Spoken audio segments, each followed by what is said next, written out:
नमस्कार बच्चों, आज हिंदी व्याकरण की कक्षा में हम पाठ 2 वर्ण विचार के बारे में पढ़ेंगे। तो जैसे इस पाठ के शीर्षक से ही पता चलता है कि हमें वर्ण के बारे में विचार करना है कि वर्ण क्या है, वर्ण कितने प्रकार के होते हैं, ठीक है, और इनका प्रयोग कैसे होता है। तो सबसे पहले हम देखेंगे कि हमारे मुख से बहुत सारी ध्वनियां निकलती हैं, बहुत सारे आवाज निकलते हैं, ठीक है। हमारे मुख से जब हम बात करते हैं तो क्या निकलती है? ध्वनि।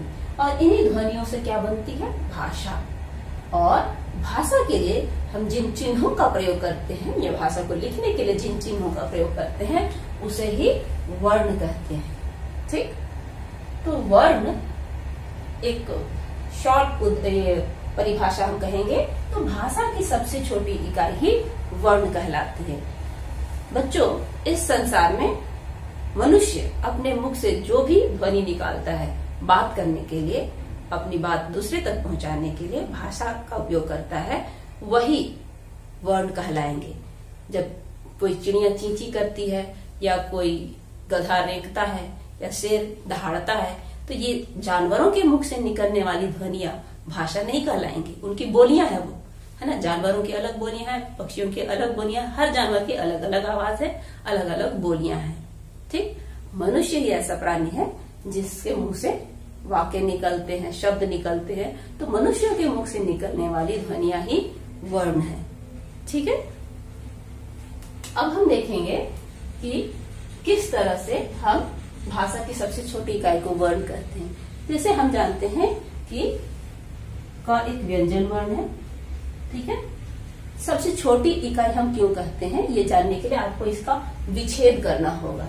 तो जब हम इसका विच्छेद करेंगे तो क जोड़ अ हो जाएगा, क्योंकि क में स्वर छुपा हुआ है। और जब यहाँ पर क में स्वर नहीं है, स्वर इधर आ गया, तो क के नीचे हलंत का साइन लगाना होगा आपको, क्योंकि बिना स्वर के व्यंजन अधूरा होता है, और जब व्यंजन अधूरा है तो उसके नीचे हम हलंत लगाएंगे, ठीक है। तो ये भाषा की ये वर्ण जो है, व्यंजन वर्ण है, ये बहुत सबसे छोटा इकाई है। और एक अगर हम शब्द को ले, इसका इससे ज्यादा विच्छेद हम नहीं कर सकते। क के अलावा और क जोड़ अ के अलावा और हम कुछ नहीं लिख सकते। एक और उदाहरण हम शब्द का ले ले, सूरज। इसके कितने टुकड़े कर सकते हैं? क्या उससे ज्यादा भी होंगे? देखते हैं। स जोड़ दीर्घ उ की मात्रा है, तो दीर्घ उ, है ना। स का उ इधर आ गया, इसलिए स में हलंत जुड़ गया। र जोड़ अ, र में भी हलंत आ जाएगा, उसी तरह से ज में भी हलंत आ जाएगा, और अ। अब सूरज को इससे ज्यादा आप नहीं विच्छेद कर सकते हैं, यहीं तक इसकी सीमा है, ठीक है। तो इसीलिए कहा जाता है कि भाषा की सबसे छोटी इकाई को वर्ण कहते हैं। इसकी एक जो सही परिभाषा होगी वो होगी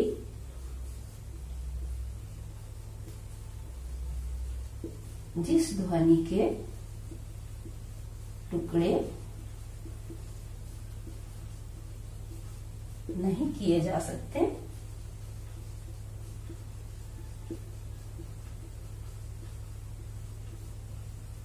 उसे वर्ण कहते हैं।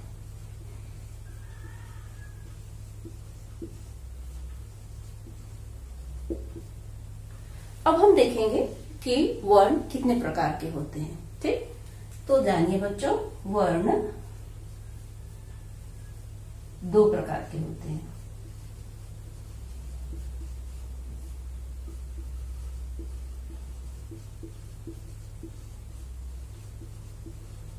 पहला है स्वर वर्ण, जिसे इंग्लिश में हम वॉवेल्स कहते हैं, स्वर वर्ण। और दूसरा है व्यंजन, जिन्हें इंग्लिश में कॉन्सोनेंट कहते हैं, व्यंजन वर्ण। तो आज हम स्वर के बारे में जानते हैं, ठीक है। स्वर इंग्लिश में आपके लिए 5 वावल्स हैं, ए ई आई ओ यू, लेकिन हिंदी व्याकरण में, हिंदी भाषा में 11 स्वर हैं। अ, आ, हस ई, दीर्घ ई, हर्ष उ, दीर्घ उ, री, ए, ओ। एक बार मैं आपके लिए यहां पर लिख देती हूं। अ, आ, हर्ष ई, दीर्घ ई, हर्ष उ, दीर्घ उ, री, ए, ओ, औ। आप काउंट कर लीजिए। 1 2 1 2 3 4 5 6 7 8 9 10 11 स्वर है हिंदी व्याकरण में। ठीक है, ये तो 11 स्वर है बच्चों। और ये इसमें अ जो है, जो सबसे पहला अक्षर है, पहला स्वर है, वो है अ। और ये अ हर व्यंजन के साथ जुड़ा हुआ है। ठीक है, हर व्यंजन के साथ अ जुड़ा हुआ है। और जब हम इसकी मात्राओं के बारे में पढ़ेंगे बच्चों, तो अ की कोई मात्रा नहीं है। ठीक, अ की मात्रा नहीं है। ये हो गई स्वर और ये दर की मात्रा है। तो आ की मात्रा में क्या होता है?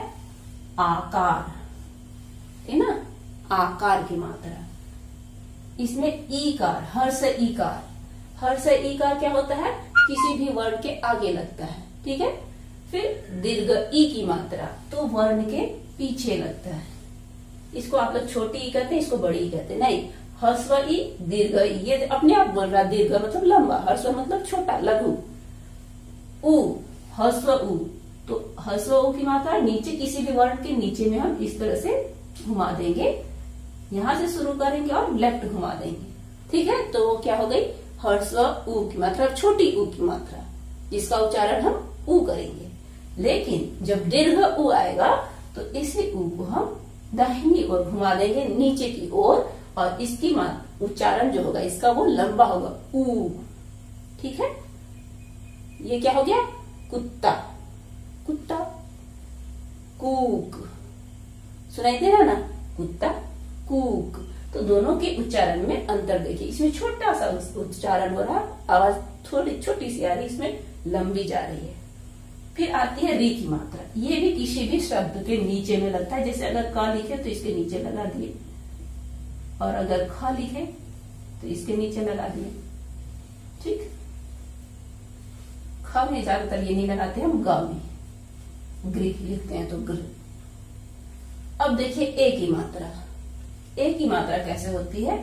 इस तरह से, एक ही ऊपर में चुंडी की तरह लगा हुआ है, एक।